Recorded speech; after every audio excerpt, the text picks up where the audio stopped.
বাংলাদেশ যে ভালো নেই সেটা তারা প্রমাণ করেছে। হ্যাঁ, অবশ্যই প্রতিক্রিয়াশীল সাম্প্রদায়িক ধর্মান্ধ মৌলবাদীরাই এ ধরনের ঘটনাগুলো ঘটায়। না, উনি স্বাধীনভাবে লিখুক, লিখতে আপত্তি কি? তোমার ভালো লাগবে না, তুমি সেটা বর্জন করবা। দেখছি কথা সোজা, আপনাকে আমি চাকু দিলাম, আপনি ইচ্ছে করলে আমাকে আপেল কেটে খাওয়াতে পারেন, ইচ্ছে করলে আমার বুকে মেরে দিতে পারেন। অন্তর্বর্তীকালীন সরকার নিজেদের জন্য কোনো পদক্ষেপ নিতে পারছে না, জনগণের জন্য কি পদক্ষেপ নেবে? বইমেলা এসে কেমন লাগছে? ভালো লাগছে, আনন্দ লাগছে। কত বছর ধরে আসেন বইমেলা? আমি তো প্রতি বছরই বই মেলায় আসি, কি ধরনের যেখানে বই মেলা হয় সেখানেই উপস্থিত হতে চেষ্টা করি। কি ধরনের কিছু বই কালেকশন করতে চেষ্টা করি, সব রকমের বই। যারা যা লেখে আমার সবই ভালো লাগে। আমার সাধ্য সামর্থ্য সঙ্গতি যদ্দূর আছে আমি সংগ্রহ করি। ঢাকায় গতকালকে একটা ঘটনা হলো, এটা জানেন? একটা স্টলে গিয়ে ঝামেলা হলো। হ্যাঁ, হলো। এই বিষয়টা আসলে কিভাবে দেখছেন? এটা আমি খুব দুঃখজনক ভাবে দেখছি। আমি এই ঘটনার নিন্দা করছি।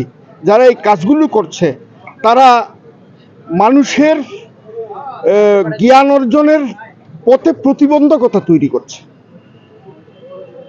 এটা অত্যন্ত দুঃখজনক, নিন্দনীয়। যারা করেছে আমি তাদের ধিক্কার জানাই। তারা সভ্যতা বিধ্বংসী কাজ করেছে। বাংলাদেশ যে ভালো নেই সেটা তারা প্রমাণ করেছে।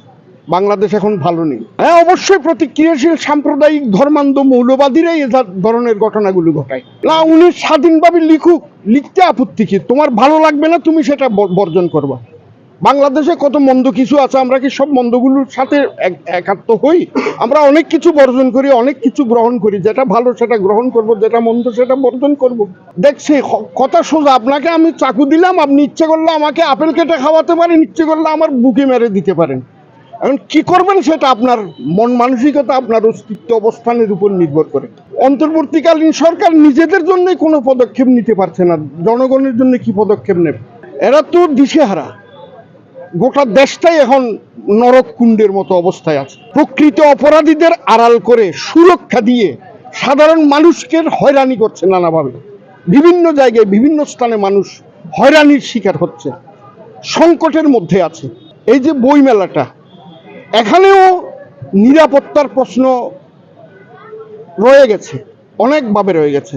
অনেক সুন্দর সুন্দর প্রকাশনা প্রতিষ্ঠান এখানে আছে। মৌলবাদীরা যদি মনে করে যে এই প্রতিষ্ঠানটা তাদের চিন্তার অন্তরায়, তাদের অপকর্মের অন্তরায়, কুচিন্তার অন্তরায়, তখন তারা সেটাতেও হামলা করতে পারে। আমরাও নিরাপদ নই এখানে, কারো নিরাপত্তা কোথাও নেই। এ সরকার নিরাপত্তা দিতে পারছে না।